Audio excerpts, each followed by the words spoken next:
There's some things that can tear the fabric of a family apart. Politics, religion, race, many different sensitive topics that can just tear people apart.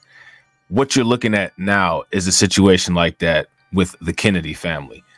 I'm not sure if people are aware, but since all of the developments with the RFK campaign, the Kennedys have come out and chosen politics over blood, as they announced that they feel that RFK has betrayed the family in his endorsement of Trump. Now, I find it fascinating, right, that these old school elite liberal Kennedys are saying this about RFK, knowing the tumultuous history between RFK and the Democrat Party. One could say that the Democrats betrayed RFK.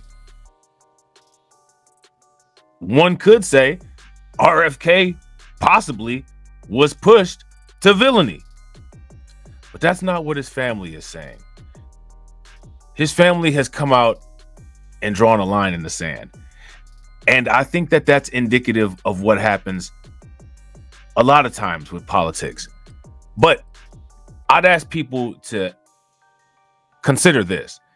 What has politics done for the Kennedys? It's done a lot, right? Let me ask you guys this question. What has politics done for you? Has politics done as much for your family as politics has done for the Kennedy family? Based on your answer, is it worth it to crash out over a political disagreement? Here's a little video clip from RFK suspending his presidential campaign and endorsing former President Trump, leading to this current rift between himself and the rest of his family. I want everyone to know that I am not terminating my campaign. I am simply suspending it and not ending it. My name will remain on the ballot in most states. If you live in a blue state, you can vote for me without harming or helping President Trump or Vice President Harris. In red states, the same will apply. I encourage you to vote for me. And if enough of you do vote for me, and neither of the major party candidates win 270 votes, which is quite possible. In fact, today our polling shows them tying at 269 to 269. And I could conceivably still end up in the White House in a contingent election. 3 great causes drove me to enter this race in the first place, primarily. And these are the principal causes that persuaded me to leave the Democratic Party and run as an independent. And now to throw my support to President Trump. President Trump says that he will reopen negotiations with President Putin and end the war overnight as soon as he becomes president. This alone would justify my support for his campaign. Last summer, it looked like no candidate was willing to negotiate a quick end to the Ukraine war, to tackle chronic disease epidemic, to protect free speech, our constitutional freedoms, to clean corporate influence out of our government, or to defy the neocons and their agenda of endless military adventurism. But now one of the 2 candidates has adopted these issues as his own, to the point where he has asked to enlist me in his administration. Very interesting.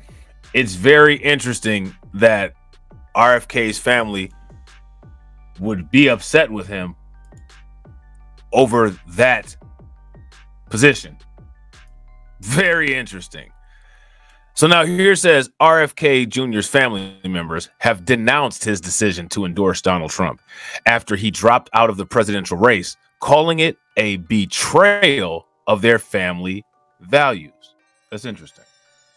In a statement released shortly after Kennedy announced Friday that he is suspending his independent bid for president and backing the Republican nominee, 5 of his siblings reiterated their support for the Democratic ticket and criticized their brother. Now, I want to ask you guys, do you all think that they made this announcement to get out ahead of things, to solidify their loyalty to the party? And let me ask you guys this. If this was you in this situation, would you be more concerned about solidifying your loyalty with your political party or with your blood family? Our brother Bobby's decision to endorse Trump today is a betrayal of the values that our father and family hold most dear, they wrote. It's a sad ending to a sad story. I'm curious as to how true that is. I'm curious as to if they actually know their late family members like they think that they do. The statement was signed by 5 of his 8 surviving siblings: Kathleen Kennedy Townsend, Courtney Kennedy, Carrie Kennedy, Chris Kennedy, and Rory Kennedy. Here's the tweet. Okay. Kennedy's family members have been open about their disdain for his long-shot presidential bid. Several of them publicly backed President Joe Biden in April, and they have continued to support the Harris-Walz ticket since Biden stepped aside. A member of the famed Democratic political dynasty endorsing Trump would have been unthinkable even 18 months ago.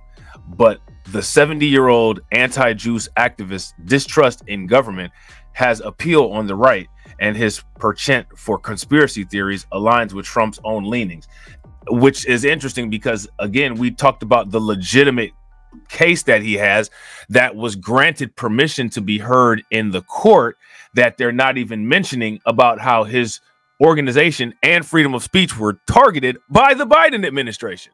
You know what I'm saying? In his speech in Arizona on Friday, Kennedy railed against what he called Democrats' continual legal warfare against him and Trump, and he accused the media of engaging in conspiracy with the Democrats to hinder his campaign, which, again, a court has found that he's brought enough evidence to bring this gripe to the court to be examined. Kennedy also acknowledged that his involvement with Trump's campaign will be a difficult sacrifice for my wife and children, but it's worthwhile to save children from processed foods and obesity.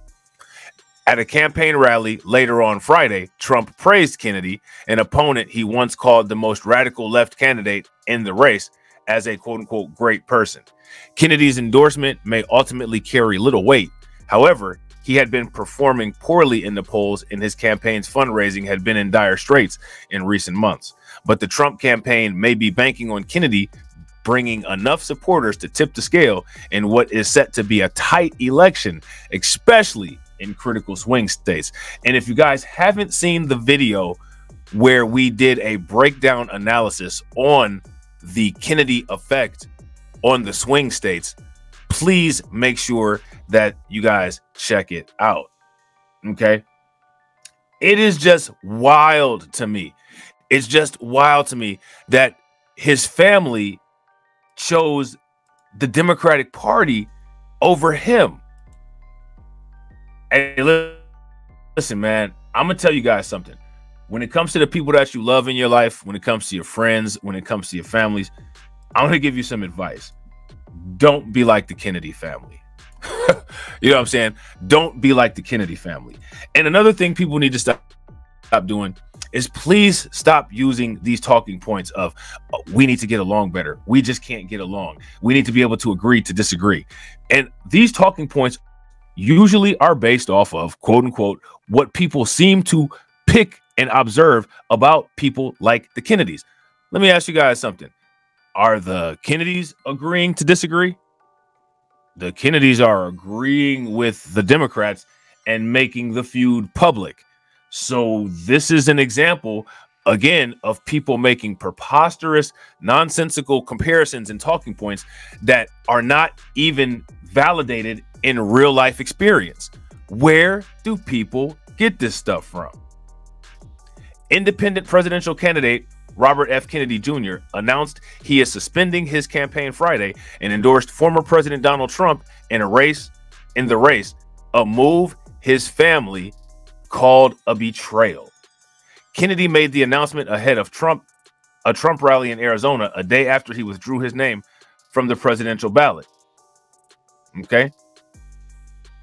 So this is it. There's an internal feud within the Kennedy family because of RFK's political decisions and political leanings. And what's interesting about it is that his family seems to have just automatically sided with the Democrats instead of examining the situation and looking at it objectively. Kind of interesting. They weaponize things close to you to try to get you to bend to your will. Would a regime like that make the United States a better or a worse place? That's my question that I leave you guys with, that I hope you can start a discussion with me about in the comment section. I hope you guys enjoyed the video. If you're not subscribed to the channel, make sure you hit the bell icon twice, smash the like button, share this video out to all of your followers, and I will catch you all on the next video. All right.